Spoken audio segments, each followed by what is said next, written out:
gospel reading comes out of the 13th chapter of Matthew, verses 1 to 12. And in today's gospel reading, it is John the Baptist who really gets the bulk of the mention of the gospel reading as opposed to Jesus. Now, John the Baptist was given a role by God to prepare the way of Christ. He would then become known as the precursor for Christ. And John had this powerful message to present, but his external dress and what he would eat kind of would be a distraction at times to the message he wanted to give to the people as he prepared them for Christ. So let's take a look at verse 4 out of the 13th chapter of Luke to see what I'm talking about. Now, this is what John Warren ate. It said John wore clothing made of camel's hair and had a leather belt around his waist. His food was locusts and wild honey. Now, the reason why Matthew puts that into his gospel reading is back in biblical days, no one had clothing made of camel's hair. No one had their leather belt around their waist, and no one ate locusts and wild honey. That's back in biblical days. Now, some things have changed. There's a very good chance that this morning, I would surmise that most men at Mass this morning, probably right now, have a leather belt around their waist. But back in biblical days, that was not the case. So for Matthew, this was noteworthy that John was doing these things, and he made note of it in his gospel. Now, because John was so eccentric, his message sometimes wasn't being heard. Instead of people listening to the content of his soul, they were judging him by the externals of his dress and by the externals of what he ate.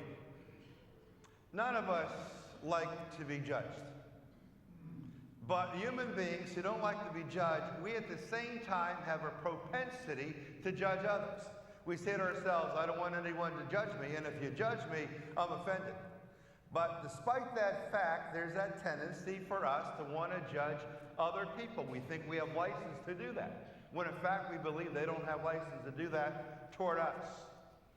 If you would understand a person's soul and see what's going on in their life, there's a good chance your judgment of that person would in fact be different.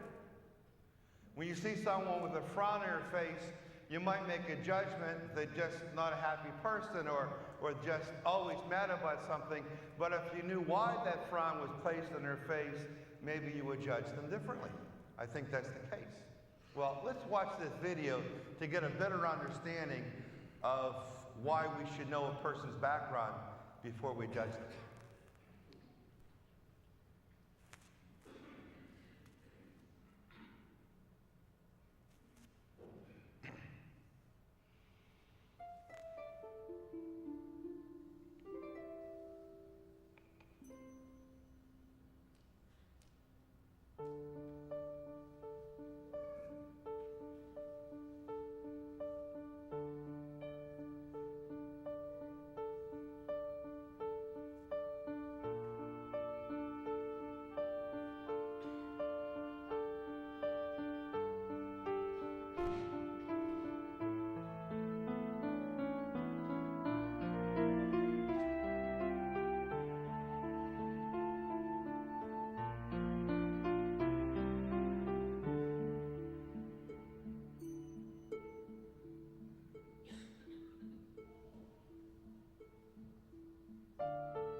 there's probably a very good chance that you were one of those people in that video. You've been in that position. You've been going through something that you know in your heart, but someone looking at you as they're walking towards you, they don't know what you're going through. And if they make judgment on you based upon perhaps the sadness that you might have, especially if it's something that's heavy and hard and difficult, then their judgment is really without merit because they don't know the history, the story behind their judgment. You know, the gospel today talked about the Baptist, and he was judged by his external. It was unfortunate because it's an incredible internal message to offer to people. Some listened, most didn't, because they weren't able to accept the way he dressed and what he ate. They couldn't get beyond that. They didn't understand. You know, the challenge for the second Sunday of Advent, for the 4 Sundays of Advent, this is the second already, is that I want to become a better person before Christmas. How do I do that? I just don't go through these 4 weeks to get to Christmas and open up my presents, but spiritually, I have a quest and a goal, and that's just to be a better human being. And I can do that by saying to myself, before I judge someone by the way they look and what they're doing, I'm going to first try to understand what's going on in their heart, what's going on in their life. Then I'll make the judgment. You might say to yourself, well, that's going to take forever. If I try to find out what's going on in their life, I'll never get a chance to judge them. Then that's just fine, because we should be doing it anyway. If you were to stand in someone's shoes and see what they see, if you were to stand in someone's shoes and hear what they hear, if you were to stand in someone's shoes and feel what they feel, would you judge them differently? And I believe the answer to that question is yes. Sure I would. If I could see why they do what they do and understand what's going on in their life, I would sure judge them differently, and it would probably be a much kinder and more mellow judgment. I think the last line of that video was powerful. You know, we are all different. Every one of us here looks so different. It's amazing what God was able to do with our face, with 2 eyes, 1 nose, and a mouth, and kind of the facial structure is the same, and yet somehow He's managed to make us all look different. Isn't that absolutely amazing? We are all different. We all look different. But as the video ends, despite the fact we're all so different, we all share the same dream.